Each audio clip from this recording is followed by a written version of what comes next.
I'm 25 now, but this happened when I was 17. Back then, I was living with my dad and his wife, Candace. My mom passed away when I was 12. Dad got remarried less than 2 years later, and by the time I turned 15, I was living with them full-time. Candace had a daughter named Willow, and she was the same age as me. We even went to the same high school. Willow and I weren't enemies or anything, but we weren't friends either. We existed in the same space, kept things polite, and mostly stayed out of each other's way. It wasn't personal, it was just easier. Candace didn't seem interested in pushing us to bond either. She treated us like two totally different categories of people under the same roof. The differences started small. If Willow asked for something, the answer was usually sure or let's see. If I asked for the same thing, it became a conversation about responsibility or priorities. Sometimes Candace said no outright. Other times, she'd say something like, "That's something your father should handle." But when I went to my dad, he usually just shrugged it off. He wasn't confrontational. I think he wanted to keep the peace more than he wanted to step up. It really came to a head the spring of our senior year. My school was throwing a big prom. It was a big deal, formal venue, DJ, food, the works. Most girls were already planning their dresses, makeup, and group photos. I wasn't asking for some designer label or anything. I just wanted to feel included. I asked Candace if she could help me buy a dress. Just a dress. That's all I wanted. She didn't even think about it. She said, "Buying you a prom dress isn't my financial responsibility." That sentence still sticks with me even now. She didn't say she couldn't afford it. She didn't say we needed to wait until payday or look at clearance racks. She flat out said it wasn't her job. I went to my dad that night. He was watching some sports recap and barely looked up. I told him what Candace said and asked if he could help instead. He rubbed his face, sighed, and said, "Let's not start anything over one night. It's just prom." Meanwhile, Candace took Willow to 3 different boutiques. I know because I overheard them planning it and saw the shopping bags later. Willow tried on everything from sequins to silk, even though she hadn't picked a dress yet. They were just exploring options. When I asked if they found anything, Candace said, "We've got time. It's fun seeing what suits her." That's when it hit me. There was no money problem. The problem was me. I picked up more shifts at the cafe down the street. Minimum wage, after school, weekends, sometimes double shifts. I was trying to save up whatever I could. Shoes, accessories, hair. It was all a stretch. But none of that mattered because I didn't have a dress. There was one dress I saw in the window of a boutique on Main. Navy blue satin, a high slit, embroidered neckline, sleeveless, with just enough shimmer to catch the light without looking tacky. I stopped by the window every time I passed, but it was way out of my budget. Even if I saved every tip I got, I wouldn't get close. I didn't go to prom. Willow did, of course. She looked beautiful. She had her hair professionally done and wore a cream-colored mermaid gown with a matching clutch. There was a photo shoot in the backyard with Candace holding a ring light and directing poses. I stayed upstairs. No one asked where I was. After graduation, I left. I didn't make a big scene. I moved into a dorm, took out loans, and started building my life. I didn't visit often. My relationship with my dad faded into the occasional birthday text. I never visited for holidays. I didn't expect them to either. It was clean, distant, and quiet. Then last week, something unexpected happened. Willow messaged me. It took me a second to even realize it was her. Her profile picture was different. She looked more grown up. She said she was getting ready for her own senior prom and needed some advice. Apparently, Candace told her to reach out to me. She said I might have time to take her dress shopping. I read that message 3 times. Same Candace who told me I wasn't her financial responsibility. Same Candace who didn't want to spend a cent on my prom. Now asking me to help her daughter with hers. And not just help, take her shopping. I didn't respond right away. I just sat there, looking at that message like it was some kind of test. Like someone had handed me a match and dared me to strike it. So I said yes. I picked a date and told Willow to clear her schedule. I didn't say what we were doing, just that I'd handle everything. She has no idea what's coming. Candace messaged me the day after Willow did. Just a short text asking if we could catch up sometime soon, maybe over coffee. That alone would have been weird, but the part that stood out was her tone, like we were long-lost friends or something. I agreed to meet, mostly because I wanted to see how she'd play this. We met at a quiet cafe downtown, one of those places with overpriced scones and mismatched mugs. She brought Willow with her. Willow waved at me when she walked in, then sat down and spent most of the time looking at her phone. Candace was the one doing all the talking. She started with compliments, told me I'd really grown into myself, that she loved my earrings, and then slid into how I'd always had such a great sense of style. Then she said I was basically like a big sister to Willow. That was her setup. She explained how Willow was overwhelmed with prom prep, said she didn't know where to start, and she thought I could guide her. Take her dress shopping, help her choose accessories, maybe even give her some makeup tips. Said it'd be a bonding experience. Then came the twist. Candace wanted me to cover the cost for now, and she'd pay me back once everything settles after tax season. I nodded. I smiled. I said I could help. I didn't say yes because I wanted to reconnect or do her a favor. I said yes because I already knew where I was taking Willow, and I already knew what she was going to wear. That weekend, I picked Willow up and drove her to the boutique where I had seen my dream dress 8 years ago. Same place, same window, same glass cases with silk gloves and rhinestone tiaras near the front. A lot had changed in the world since then, but that navy blue satin gown was still there. The saleswoman told us it was part of a reissued line phone of their bestsellers from years ago that they brought back with slight updates like a new slit angle and spatted beading around the neckline. It was unmistakably the same dress. Willow was quiet on the drive. I didn't press her with questions. When we got inside, she lit up a bit. I told the assistant we were looking for a spring prom dress, something elegant but not overdone. The woman pulled a few options, and I asked if they had the navy blue satin gown in Willow's size. They did. She tried on a few others first, one red, one gold, one green with a sheer cape that looked more like a costume. But when she came out in the navy gown, the room went still for a second. It fit her perfectly. Same body type I had back then, same height, same silhouette. She turned to look in the mirror and didn't say anything. Just ran her hand along the fabric like she couldn't believe she was allowed to wear it. I bought the dress. No discounts, no splitting costs, no offers to wait for reimbursement. I paid for the dress, the shoes, and the small navy clutch she liked on the way out. Total came to just under $900. I kept the receipt in my wallet, not to give to Candace, just to keep for myself. A quiet record. In the car, I asked Willow if she wanted to grab lunch. She said sure. While we waited for our food, she finally looked up from her phone and asked if I had ever wanted that dress for my own prom. I told her yes. I told her that I had seen it years ago, tried to save for it, but never made it past window shopping. I didn't add anything extra, just the facts. She didn't reply, just looked out the window and didn't say another word for the rest of the ride. That night, I sent Candace a photo of Willow in the dress. Full-length mirror, soft lighting, minimal makeup. Candace replied in less than a minute, "I'm speechless." That was it. No heart emoji, no thank you, no questions about the cost. I followed it up with one line, figured it was time someone in your house got to go to prom in that dress. She didn't reply. Willow texted me the next day asking if I could help her find earrings to match the neckline. I said sure and gave her a few online stores I liked. She hasn't brought up the conversation in the car. I didn't expect her to. But something in her shifted after that day. She started texting me directly instead of going through her mom. She asked what I studied in school. She asked about the cafe job I used to work. I kept the responses light. I don't think she knows the whole story yet, but she's starting to figure it out. 2 days after we bought the dress, Candace invited me to dinner, said she wanted to thank me properly for everything I'd done for Willow. I hadn't set foot in that house in 5 years. Part of me wanted to ignore the invite, but curiosity won. I said I'd come. The house looked exactly the same. Same chipped tiles by the front door. Same photo frames on the hallway wall. I noticed mine had been taken down. There used to be one of me from my high school graduation. It was gone. Willow's baby pictures were still everywhere, though. Candace opened the door like we were old friends, gave me a hug, told me how wonderful it was to have me back. My dad wasn't there. Apparently, he was working late. Willow gave me a quick smile, then went straight to the kitchen to help with the salad. The table was already set for 3. We sat down to eat roast chicken, mashed potatoes, and those frozen dinner rolls Candace used to burn every time. She didn't burn them this time. She made a little toast before we started eating, said she was grateful for strong women like me, and that I had been such a positive influence on Willow. Then she added, "You've grown so much emotionally since those teen years. It's really beautiful to see." She kept dropping lines like that the whole dinner. Not outright insults, just those soft jabs wrapped in compliments. Stuff like you always did have a strong personality, and it's good to see you use it for something productive now. Willow barely touched her plate. She kept picking at her food and giving me glances like she wanted to say something but wasn't sure how. When we were clearing the dishes, she asked if I wanted to go for a quick walk before I left.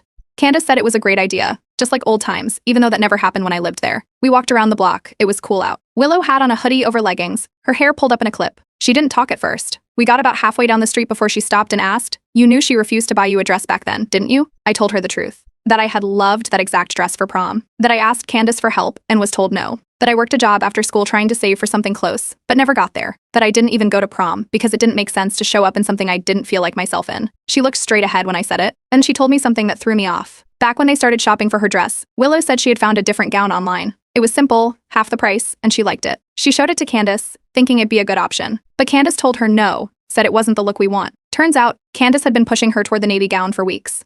She brought up that exact dress at least twice before we even went shopping. Willow said she thought it was just one of many ideas, but after hearing what I told her, she connected the dots. She started crying. Not loud, not dramatic.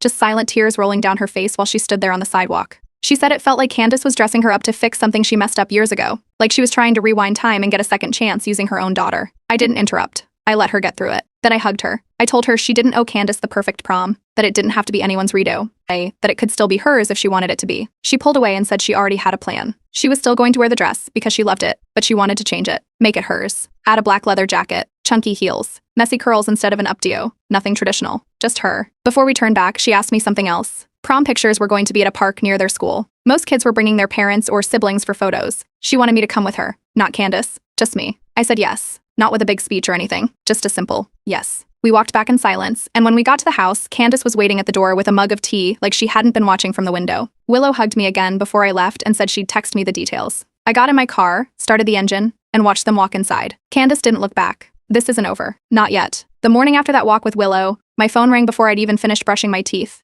It was Candace. I didn't answer the first call, but she called again, and again. By the third time, I picked up. She didn't waste time. Her voice was shaky, but not from sadness, from anger. She accused me of manipulating Willow and poisoning her against her own mother. Said I was twisting history and playing the victim to make myself look good. Then she claimed she didn't even remember refusing to buy me a dress back then. Said it was probably a misunderstanding and that she never would have said something like that. Then came the line, "I'm sorry you felt neglected. Not sorry she neglected me. Just that I felt it, like I imagined it." Then she told me she was seriously considering taking the dress back. said it was sending the wrong message to let Willow go to prom wearing it if I was going to keep stirring things up. I waited until she was done. Then I reminded her, calmly, that I paid for the dress. It's in my name. I never asked to be reimbursed. I never asked her for a single dollar. That dress belongs to Willow now. And whatever Candace thinks she has power over, the dress isn't on that list. She hung up without another word. An hour later, Willow texted me a screenshot. Candace had messaged her while she was at school, telling her I was jealous of your experience and that this whole thing is her way of making it about herself.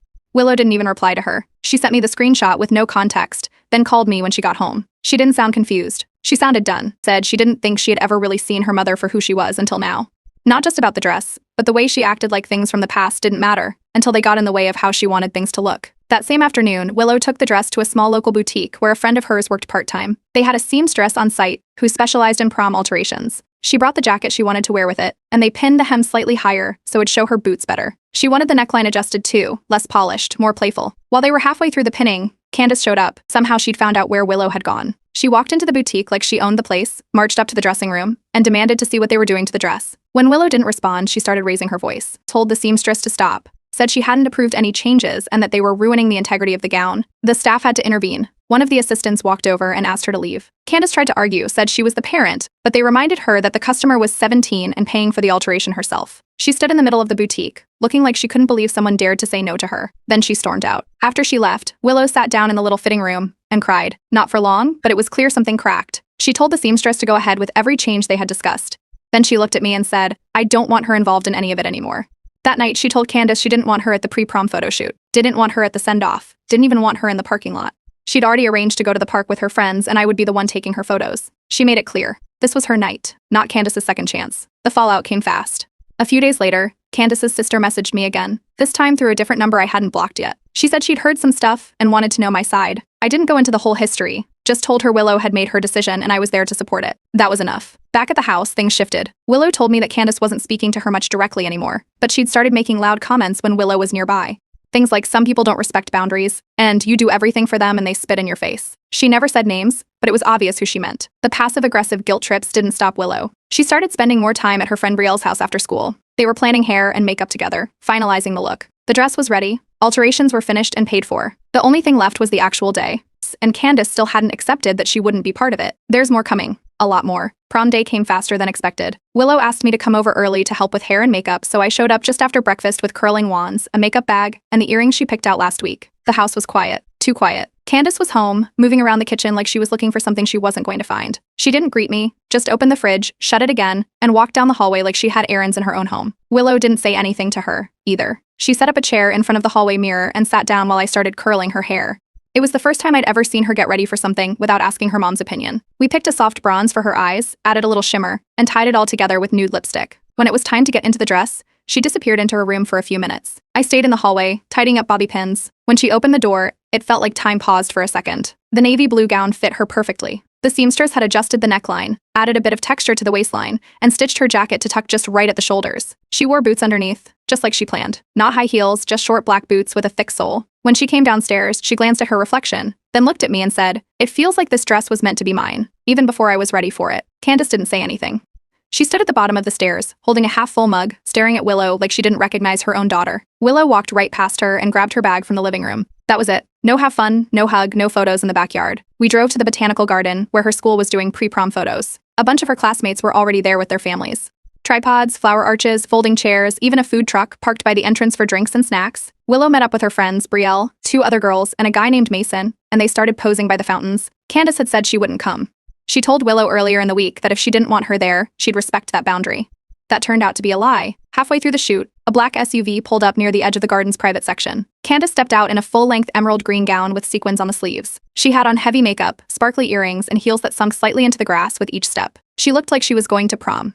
Everyone turned to look. She smiled like this was normal, walked straight over, and told the photographer she wanted a few solo shots of Willow. Then she reached for Willow's arm to turn her toward the lens and started fixing her posture like she was a mannequin. Willow pulled away and said, "Clear as day, this isn't your prom." Then she walked right back to her friends without looking back. Candace stood frozen for a second. Then she tried again. The photographer was grouping families for a wide shot near the rose trellis. Candace walked straight to the front of the frame and told the photographer she was the mother. Willow, without saying anything, stepped out of the group and stood off to the side. She looked at me and said, "I'm not doing this for her." The photographer gave a nervous smile and moved on to the next family. Candace didn't move. She just stood there, then turned to the crowd and said loudly, "You've turned my daughter against me." People stopped and stared. Some Someone whispered something. One of Willow's friends put an arm around her shoulder and led her away. Another friend called for staff. The garden event coordinator came over within 5 minutes. After a short conversation, low voices, clipped tones, Candace was escorted off the property. She didn't leave right away. She stood by the SUV, arms crossed, muttering something to herself. A second staff member walked her to the gate. The last thing I saw before we turned back was Candace slipping off her heels and getting into the passenger seat barefoot. On the ride to prom, Willow looked out the window for a while. Then she said, "She never came to my elementary school concerts, but she'll crash this just to save face?" She didn't need a reply. We pulled up to the venue just as the sun started to set. Prom was about to begin, and this time it was hers, on her terms. The morning after prom, Willow called. I could hear she hadn't slept much, but she didn't sound tired, just full. She talked fast, told me about the music, the food, how Mason almost dropped a tray of cupcakes while trying to impress a girl, said her boots were the perfect choice and that everyone kept asking where she got the jacket. Her friend Brielle had cried during the last slow dance. Then she got quiet and asked if I was still awake when it all ended. I told her I was. She paused, then said, "I had a great time," but I kept thinking about her showing up like that. After a few minutes, I asked, "Do you want to keep the dress?" I wasn't trying to push her one way or another, I just knew. How many memories had been sewn into that fabric now, both good and bad? She didn't even hesitate. "Yes, I want to keep it. It's mine now." She kept talking. She said the whole thing made her see the last few years differently. Said she used to think I was just distant and moody when we lived together. That I didn't want to be part of the family.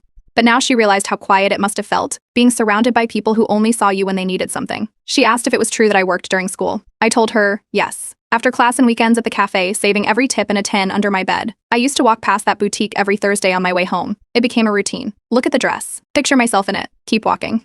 That shifted something between us. It wasn't loud or dramatic, just this quiet understanding. For the first time, we weren't two people passing each other in a hallway. We were on the same side now. But Candace wasn't finished. Over the next few days, she started messaging me. First, it was a long voicemail, then texts, then 3 separate emails with subject lines like, "Let's be adults and we need to talk." Each one said the same thing. She wanted a conversation face-to-face to clear the air. One of them ended with, "I know I made mistakes, but you're not innocent either." I blocked her. On everything. No replies. No callbacks. No explanations. I wasn't interested in giving her the kind of closure that let her twist the ending into something neat. Willow texted me 2 days later to say she was moving out for the summer. A family friend had offered to take her in, someone who'd mentioned it before when things first got tense at home. She said it wasn't permanent, but she needed space. She packed the night before while Candace was out and left before breakfast. Later that week, Candace's sister messaged me again. She said she'd been keeping quiet, but after hearing everything, it wasn't the first time Candace had tried to live through someone else's milestone. Apparently, during her niece's graduation last year, Candace had tried to change the entire seating chart so she could be in the front row. She'd also once offered to write her friend's daughter's college essay, just to make sure it sounds impressive. The dress ended up on display. Willow brought it with her and placed it on a mannequin in the corner of her aunt's guest room. It stood beside a string of Polaroids and a pinboard filled with concert tickets and art prints. She called it her reminder not to shrink. She printed her favorite photo from prom, one where she's laughing with her friends, jacket draped over her shoulders, boots peeking out from under the satin, and pinned it inside her closet door. Not for bragging, just so she'd see it every morning and remember that she didn't fold. Candace, of course, didn't stop trying to rewrite things. She told Willow later that week she approved the dress idea all along and just didn't want to be left out of the planning. Her voice was tight when she said it. Willow didn't argue. She just stood up and walked out of the room mid-sentence. That evening, Willow came by with a small envelope. She didn't say much, just handed it to me and sat down while I opened it. Inside was a printed photo of the 2 of us from prom day. She had one hand on my shoulder. I was holding the camera remote, both of us squinting against the sun. She said, "You were the only one who actually showed up." And that was the moment the story changed. It's been a few weeks since prom. The glitter's settled, the Instagram stories have stopped, and the group chats moved on to graduation parties and college plans. But even with everything moving forward, the mess Candace left behind still echoed in the background. One morning, I got a text from Willow. It was a photo of the dress, still on the mannequin, standing tall in her aunt's guest room. There was a yellow sticky note pinned to the neckline that read, "She didn't give it to me. I claimed it." Willow's high school graduation was coming up. She texted again later that day and asked if I'd be willing to come. Not just to attend, but to be there. Not as a guest. As someone she wanted in the audience when her name got called. She told me Candace wouldn't be invited. Not by accident. By choice. She delivered that news to Candace herself the following weekend. I didn't witness it, but her aunt filled me in afterward. There was yelling. Doors slammed. Candace reportedly screamed that her own daughter was being cruel on purpose and that I was turning her against her own blood. Willow didn't argue. She packed a bag and left again. Spent the rest of the weekend with a friend. Graduation day arrived clear and warm. I found a seat in the back row with a decent view of the stage. The school had printed little programs with everyone's names and future plans. Next to Willow's name it said, State University Biology. When her row stood up, she caught my eye in the crowd for just a second. Then she walked across the stage, shoulders back, chin up. Not a single stumble. After the ceremony, we skipped the fancy restaurant thing and went for ramen. She wore a yellow sundress and sneakers with paint on the soles. She didn't take a million selfies. She didn't post a story. She just sat across from me and slurped noodles and laughed until she snorted. It was the most relaxed I'd ever seen her. She told me she'd been accepted to a state university 2 hours from where I live, said she'd like to visit sometimes, ask for help apartment hunting, maybe learn to drive stick shift if I was willing to teach. We talked about majors, roommates, how she wasn't sure if she wanted a dorm or a shared apartment, stuff I would have loved to talk about when I was her age, if anyone had been asking. At some point during dinner, without making it dramatic, I told her it used to hurt that she made me feel invisible. I didn't say who. I didn't have to. Willow nodded, kept eating, didn't flinch. Said, "Yeah, I know. Candace didn't show up that night. She didn't call. She didn't post anything online. No angry texts. No emotional speeches."